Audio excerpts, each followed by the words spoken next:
오늘 하나님께서 우리에게 주시는 말씀은 고린도후서 12장 2절에서 4절에 있는 말씀입니다. 내가 그리스도 안에 있는 한 사람을 아노니 그는 14년 전에 셋째 하늘에 이끌려 간 자라. 그가 몸 안에 있었는지 몸 밖에 있었는지 나는 모르거니와 하나님은 아시느니라. 내가 이런 사람을 아노니 그가 몸 안에 있었는지 몸 밖에 있었는지 나는 모르거니와 하나님은 아시느니라. 그가 낙원으로 이끌러 가서 말로 표현할 수 없는 말을 들었으니 사람이 감히 이르지 못할 말이로다. 아멘. 오늘 고린도후서 12장 말씀을 통해서 임사 체험에 대해서 우리가 살펴볼 수 있고, 그리고 임사 체험을 통해서 우리가 하나님이 존재하심, 그리고 영혼의 세계가 존재함을 알 수 있는 믿음이 우리들 가운데 확보되어지는 시간이 되어지기 간절히 소원합니다. 자, 오늘 본문의 이 내용은요, 사도 바울이 임사 체험을 했던 그 장면을 기록하고 있는 장면입니다. 그래서 임사 체험에 대해서 이렇게 이 용어에 대해서 조금 이렇게 궁금하신 분들도 계실 것 같은데요. 임사 체험은요, near death experience라고 하는 그 언어로도 이렇게 우리들이 알아볼 수 있고요. 미국 정신과 의사인 레이먼드 무디가 만든 용어인데요. 죽음의 문턱까지 갔다가 살아남은 사람들이 죽음 너머의 세계를 엿본 신비로운 체험을 의미할 때 이 임사 체험이라고 하는 그런 용어를 사용하고 있습니다. 오늘 먼저 이 임사 체험에 대해서 우리가 알아보기 전에요. 아주 완강하게 그런 어떤 무신론자로 살았던 한 사람이었는데 이 죽을 뻔한 그런 위기를 겪고 목사가 되어서 My Descent into Death라고 하는 책을 쓰신 나중에 목사님이 되신 하워드 스톤 목사님의 우리 영상을 함께 보고요. 계속해서 저희가 말씀에 이어나갈 수 있는 시간으로 갖도록 하겠습니다. 잠깐 제가 비디오를 공유하겠습니다. The majority of reported near-death experiences are pleasant, peaceful events filled with light and love. But this was not the case for Howard Storm, who believes he literally went to hell and back and lived to tell the tale. Prior to his near-death experience, Howard Storm had always considered himself to be a free thinker. He was also an avowed atheist. To him, belief in God was absurd. But all that changed during a trip to Paris in 1985. Howard and his wife Beverly were getting ready to return home when he began having horrible stomach pains. Here, would you lie down? Let me see if I can go call the doctor. Storm was diagnosed with a perforation in his small intestine. He was told his condition was urgent and he would require surgery within the hour. But that's not what happened. The hours ticked by. Howard and his frightened wife, who spoke no French, could not understand why he'd not yet been taken into surgery. The agony of his condition weakened Howard. Knowing death was near, he said goodbye to his wife and slipped into oblivion. When I opened my eyes, I saw that I was standing next to my bed, and it seemed impossible because I had been dying just moments before. Then I saw Beverly, my wife, sitting in the chair opposite me on the other side of the bed, and I tried to talk to her. Everything's okay. I'm okay. I'm here. We can go. But she acted like she couldn't see me or hear me. So I yelled and screamed at her. Honey, can you hear me? Nothing happened. Here I was feeling like I was more alive than I'd ever felt in my life. And she ignored me as if I wasn't there. And then I heard voices calling me from outside the room. These people outside the room were saying, "Hurry up, come with us. We've been waiting for you a long time." Who are you? I kept asking them who they were, but they were getting very insistent that I had to come with them. So I left, assuming that they were taking me to have my operation. I followed these people who had surrounded me, were leading me into this ever-thickening fog and darkness. I became very afraid but they insisted that I just go a little bit further into this encircling darkness. They started to push and pull at me, yelling and screaming at me, and I fought back as hard as I could.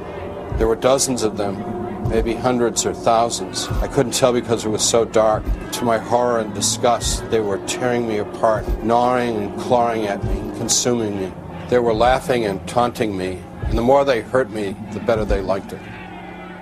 As I lay there in a fetal position on the ground, trying to protect myself from their kicks and their bites and their taunting, I heard a voice say to me, "Pray to God," and I thought, I don't believe in God. And then I heard that voice again and another time. I tried to remember what I had prayed as a child, and it came out all mixed up with the 23rd Psalm and the Pledge of Allegiance and the Lord's Prayer, just little bits of them that I could remember. But the people around me hated any mention of God. The creatures that had been tormenting me retreated far off into the darkness and left me alone for an eternity to consider my life. And somewhere in the pit of despair, I thought about when I was a child and believed in something other than myself. I believed in Jesus. And I called out, "Jesus, please save me," not knowing whether he was real or not. And a faint light appeared into the darkness, and this huge, beautiful being of white light came over me. I was lifted up into this being of light, and I could see that all the wounds in my body were healing in seconds. Never in my life have I ever experienced such perfect, unconditional, total love. And I knew absolutely that this was the Jesus that I'd believed in as a child. He took me out of that horrible place that I now know was hell, and we began to approach heaven. With Jesus and the angels that he called to us, we went over my life from the beginning to the end, and it was very disturbing to see so many of the negative things that I'd done in my life. But the thing that made it bearable was that I knew that Jesus and the angels and God loved me, even in spite of the rotten things that I had done with my life, and that I could be forgiven for those things. Incredible as his near-death experience was, Howard Storm is convinced it was real. And the changes in his life since then further bear this out. Storm turned away from atheism and embraced Christianity. He even went through seminary and became a pastor. 네, 하워드 스톤 목사님의 그 임사체험 이야기 간증을 잠깐 보았는데요. 이처럼 임사체험은요, 거의 반사의 거의 죽음의 상태에서 이렇게 영적인 세계를 보았던 사람들의 스토리를 이렇게 이야기하고 있는 것입니다. 그래서 하워드 스톤 목사님뿐만이 아니라요, 굉장히 많은 사람들이 이 임사체험에 대해서 이렇게 경험을 갖고 있다라는 걸 제가 알 수 있었는데요. 1995년 갤럽, 미국의 가장 유명한 통계 그런 어떤 기관입니다. 1995년 데이터예요. 갤럽 조사에서만 1,300만 명이 넘는 경험자들이 있다라고 그랬어요. 그러니까 지금은 이제 2023년이니까 의학이 생명 연장의 그런 또 의학 기술이 훨씬 더 발전했기 때문에 엄청나게 많은 어떤 이 임사 체험을 경험하는 환자들의 수가 있을 것이라는 생각을 해보게 됩니다. 즉, 이 얘기는 무엇이냐면 우리 주변에서 흔히 일어날 수 있는, 그러니까 흔히 이런 어떤 체험을 할 수 있는 일이 되었다라는 그런 것들을 내포하고 있는 거죠. 임사 체험에 대해서요, 어떤 의사들은요, 의사들도 이 뇌 의사들이 있죠. 이제 의사들도 양단으로 이렇게 갈려져서 여러 가지 주장들을 하고 있는데, 특히 이제 이 임사 체험은 그냥 약물 부작용과 산소 결핍으로 인해서 일어나는 그런 어떤 환각 작용 같은 거다라는 그런 어떤 입장을 취하고 있는 대표적인 의사가 게리 포스너라고 하는 의사의 진영이 있습니다. 게리 포스너뿐만 아니라 이 진영에 있는 그런 의학 박사들은 약물 부작용이나 산소 결핍, 그리고 어떨 때는 이 뇌에 어떤 신경을 건드리면 그런 어떤 유체 이탈과 같은 그런 어떤 일들이 일어날 수 있다라고 주장하는 그런 의사 그룹들이 있고요. 그 의사 그룹과 조금 다른 그룹입니다. 마이클 세이본 박사님은 영혼의 세계를 증명할 수 있다라는 그런 어떤 연구 결과를 이렇게 주장하고 있었는데요. 이제 이 내용을 한번 보시면요. 여기 사진에 보시면 왼쪽에 계시는 분이 마이클 세이본 박사님이고요. 마이클 세이본 박사님이 쓰신 라이드 앤 데스라는 책이고요. 옆에 보시면은 그 임사 체험에 관련된 이 양단의 어떤 의사 진영들이 같이 모여서 조지아 그 어떤 의료 시설에서 이 임사 체험에 관련된 그런 어떤 실험을 했었는데요. 이제 거기서는 이제 양단에 있는 그 여러 가지 이제 임사 체험은 그냥 환상일 뿐이다. 아니다. 마이클 세이본 박사님의 이 진영에서는 이거는 영혼의 세계를 증명하는 일이다. 라는 어떤 양단의 이제 사람들이 모여갖고 영국의 여자 그런 어떤 가수였던 팜 레이놀즈라고 하는 분이 여러 가지 이제 질병을 앓고 있어서 그분의 이제 수술을 통해서 이렇게 실험을 해보게 되는 그런 상황에 처하게 됩니다. 제가 이걸 읽어드릴게요. 마이클 세이본 박사는 심장 마비 후 뇌 기능이 정지되면 기억하고 생각하는 기능도 없어진다는 것이 의학적인 상식이나 그렇죠. 심장이나 뇌 기능이 정지되면 의학적인 사망이죠. 네, 상식이죠. 의학적 사망 이후에도 뇌 기능이 작동한다면 그거는 생물학적 죽음 후에도 영혼은 활동한다는 것을 의미한다는 이야기를 하고 계시는 거예요. 세이본 박사님은요. 결국 4, 5세계에 대한 반대 입장을 가진 의료단체들이 모여서 1998년 미국 조지아주 의료기관에서 임사체험 실험 수술을 하였는데 그때 그 수술의 대상자가 바로 영국 가수 팜 레이놀즈였습니다. 오른쪽에 있는 여자분이 그 팜 레이놀즈의 사진인데요.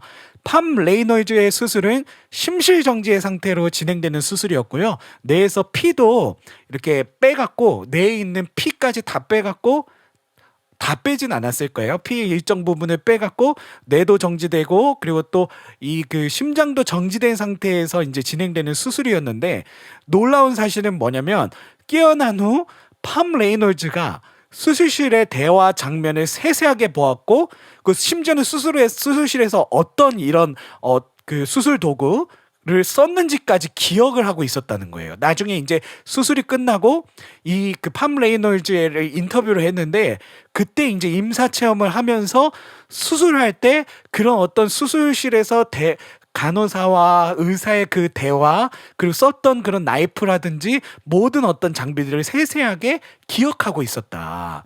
라는 이야기를 하는 거예요. 그래서 이 실험을 통해서 마이클 세이본 박사님의 어떤 주장이 더 이렇게 뚜렷하게 되었는데요. 그 주장은 무엇냐면 생물학적 죽음 후에도 영혼은 활동한다. 즉 영혼의 세계가 있다라는 것을 뒷받침하는 연구로 이 이제 케이스를 이제 라이드 앤 데스라고 하는 그 세이본 박사님의 책에 이렇게 실으셨는데요.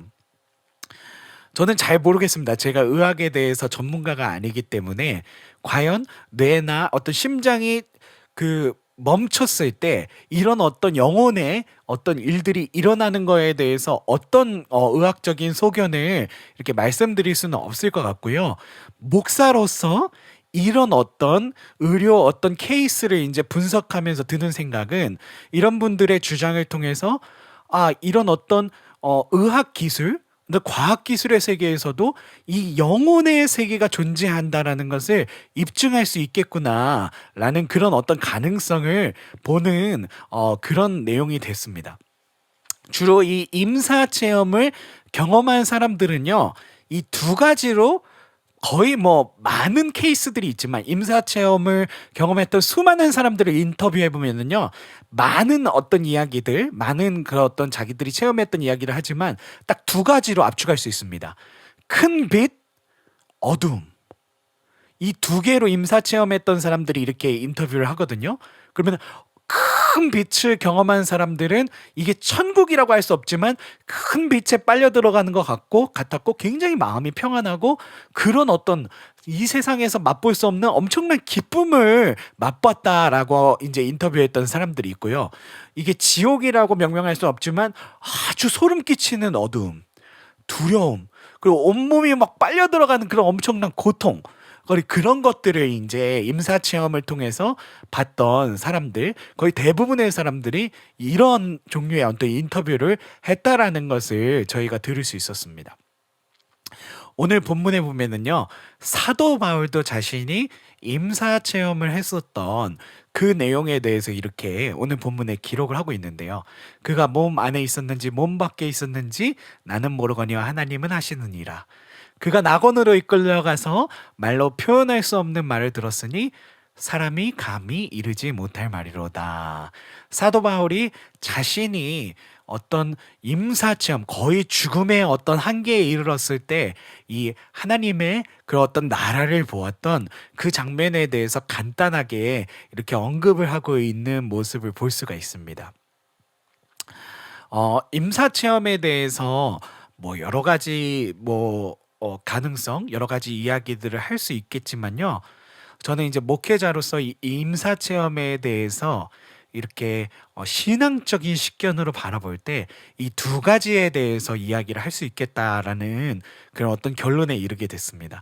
첫 번째는 아까 마이클 세이본 박사님도 그랬지만 이게 완전히 생물학적으로 몸이 끝나는 상황에서도 영혼은 활동한다라는 그런 이야기를 하셨잖아요. 즉 그거는 영혼의 세계가 존재한다라는 것입니다. 이거 너무나도 우리는 믿음으로 알고 있는 이야기지만 분명한 거는 사후 세계, 영혼 이후의 세계가 죽음 이후에 생물학적 죽음 이후의 세계가 존재한다라는 것이고요. 그 얘기는 무엇이냐면 하나님께서 존재한다라는 이야기가 되는 것입니다. 그래서 이 임사 체험을 통해서도 우리가 믿어야 될 거는 그렇구나. 우리가 평소에는 생각해 보지 않았지만 죽음 이후에 영혼의 세계가 존재하는구나. 그렇다면 우리가 어떻게 신앙의 길을 살아가야 되겠는가? 더 믿음에 붙들려서 끝까지 주님께서 언젠가는 우리를 심판하실 텐데 하나님은 살아계시는데 하나님은 존재하시는데 주님 앞에 서서 우리들이 언젠간 이렇게 판단받을 날이 있을 텐데 그때를 위해서 우리가 그날을 위해서 준비하는 삶을 살아가야 되지 않을까. 그저 이 육신이 생물학적으로 이 육신이 정지되는 것으로 끝나는 것이 아니라면 사후 세계, 그 우리가 생물학적 몸이 끝나는 그 이후의 세계를 위해서 우리가 준비하고 주 예수 그리스도를 믿는 믿음으로 더욱더 깊게 붙들려 있어야 되지 않을까라는 그런 어떤 말씀을 오늘 드리고 싶었습니다. 자, 오늘은 이렇게 여기까지 저희가 임사체험에 대해서 알아봤고요. 우리가 앞으로 이제 또 이 이후에 또 임사체험에 대해서 우리들이 한번 또 이렇게 간증하고 또 나눌 수 있는 시간을 갖도록 하겠습니다. 우리 잠깐만 기도하고 그리고 오늘 일부 예배는 이렇게 마치도록 하겠습니다. 하나님 감사합니다. 주님, 분명히 우리는 하나님 우리들의 생물학적 죽음 이후에 세계가 있다라는 것을 믿습니다. 주님, 우리가 생물학적 죽음 이후에 그 시계를 어떻게 준비해야 될까요? 하나님의 존재를 우리들이 인정하며 우리가 믿음으로써 살아가는, 믿음에 붙들려서 우리들이 구원받을 수 있는 백성으로 살아갈 수 있는 우리 모두의 삶이 되어지도록 축복하여 주시옵소서. 끝까지 주 예수 그리스도 붙들고 넘어지지 않는 신앙으로 살아갈 수 있는 우리 모두가 되게 하여 주시옵소서. 하나님의 존재를 믿으며 영원 이후의 세계를 하나님 믿을 수 있는 우리들의 삶이 되게 하여 주시옵소서. 이제는 우리 주 하나님의 존재를 믿는 그 신앙, 그리고 또 주 예수 그리스도의 그 십자가 달리시기까지 우리를 사랑하심과 그 주 성령 영원토록 우리와 함께 하시며 우리를 위해 중보하시는 은총이 지금 이 시간 실시간으로 이 자리에 모이신 우리 성도님들과 유튜브 라이브로 이 예배를 드리고 계시는 성도님들과 그리고 또 녹화된 영상을 통해서 은혜 받으시는 우리 모든 성도님들 가운데 영원 무궁토록 함께 하시기를 간절히 축원하옵나이다. 아멘.